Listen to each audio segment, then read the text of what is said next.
2025 sucked, but it was also great. I had a terrible 2025, but I also had a great 2025. I was losing friendships, but I was also gaining better friendships. I was losing gold, but I was gaining diamonds. I was losing myself, but I was gaining something much more greater, a new body, a new self, a new belief, a new faith. And I'm going to tell you guys about my entire 2025, which started off very, very fun. I started off trying hard on my YouTube channel. I was making videos, so many videos, 2 videos a week, videos that probably had more detail and effort than these videos, even though they weren't as high quality as these videos, because I've gotten better at making higher quality videos. They were very, very good videos. My YouTube channel, it wasn't growing that fast. It took me a few months to get 450 subscribers, but I was growing. I was making shorts. I was doing so much, and I felt free. I would go home, make videos, go to the gym. Go home, make videos, go to the gym. That cycle I was living was absolutely amazing. I loved that cycle until eventually, end of term, my YouTube channel got banned. My 2 latest videos, which I don't like them right now, I can name 100 different issues with them, got 1,000 views each, which may not be a lot, but considering that really, really niche Geometry Dash videos got that, which I don't know how they got 1,000 views. Why is Geometry Dash so popular? But these 2 videos did. And I don't think it's because of One Piece. It might actually be because they're One Piece videos, but they got 1,000 views consistently. And if I kept at that formula, I would have gotten more and more views. I then had Talking Head videos get 300, 400, 500 views. I was getting so many subscribers. I was actually growing. If I kept at this pace, I would grow, and then bang, the ban hammer came. I got banned, which sucked so much.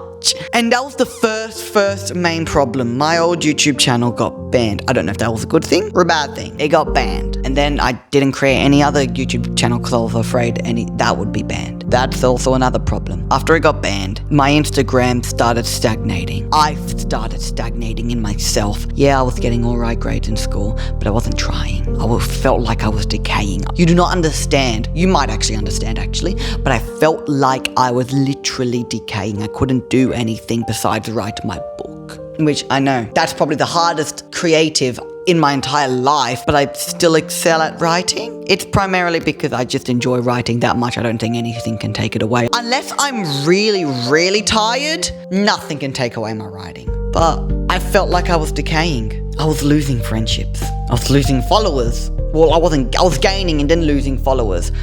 If you look on my Instagram, I haven't gained any in months and months and months. I've been at the same number for so long. Except for my YouTube channel, this new YouTube channel. But even so, I've made videos, especially, and what really, really annoyed me with these videos is they were getting 0 impressions. I saw people who would get virality instantly, and I'm like, how? How are you getting virality instantly when I can barely get anything? And I still don't know the answer. I'm getting impressions now. My baptism video got impressions. But every other video before that, excluding the ones where I talk about celebrities, they didn't get impressions. I think I know why. When you talk about popular people, the algorithm will give you more views. When you talk about One Piece, it's going to give you more views. When you talk about something that's already established, the algorithm will trust that video a lot more. It doesn't matter if you have a 10% click-through rate, which I have on a video. It doesn't matter if you have a 10-minute AVD, which I have on a video. The algorithm won't care about that. You need to talk about something that's popular. And that really, really hurt. And I felt like I was decaying. But then something changed. Something made me understand that I may or may not have been decaying. But like how a cicada breaks out of their own shell to become a butterfly, I too was sprouting some new wings.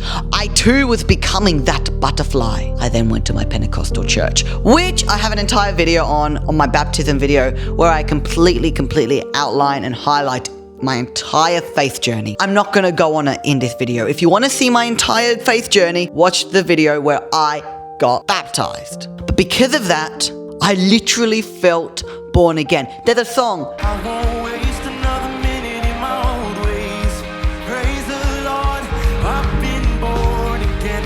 Goodbye. And I truly, I tell you, I have been born again. My body is new. I don't feel like I'm decaying. Yes, I've lost friends, but also I've gained even greater people in my life. I may or may not have lost people, but I've gained greater. You can lose gold, but you gain diamonds. Who cares if you lose gold, but then you gain diamonds? That diamonds will shine in your life forever and ever to come. I have learned so many new lessons. I no longer get angry. I feel a lot stronger. I feel that I'm grounded in myself. Like the cicada. Wait, is it called a cicada? I don't even know what the animal's called. What is the animal called? I have no idea what the animal is actually called. A cocoon, a cocooner? No, that's a Pokemon. Is it a Pokemon? I have a terrible memory, clearly. But like a butterfly needs to break out of that shell. And I did. That shell was Christianity. I never tried. And now that I did, I can truly say that I am free. I am free. The song, I Thank God, says, hell lost another one. I am free. I am free. And now truly I tell you that I am free. And because of that, I no longer feel like I'm decaying, but instead I'm growing. I'm regenerating. I'm growing into someone stronger. I have endless motivation to do my works. I no longer feel anxiety. I no longer feel any of that.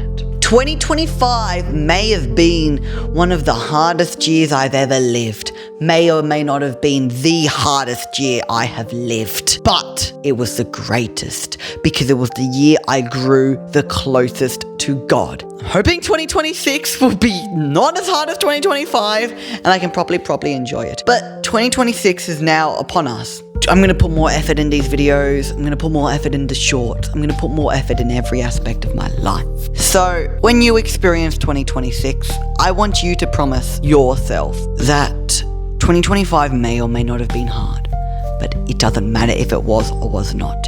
You're going to try harder in 2026. Your life is in your hands now. Don't let anything else decide your life for you. No, keep on pushing, keep on fighting, and never give up. As eventually, if you keep on pushing, if you keep on fighting, if you keep on doing those push-ups, you will get strong. Thank you guys for watching. This was a very hard but great year, and 2026 will be filled with prosperity. I hope you enjoyed this video. Make sure to subscribe, and I'll see you all later.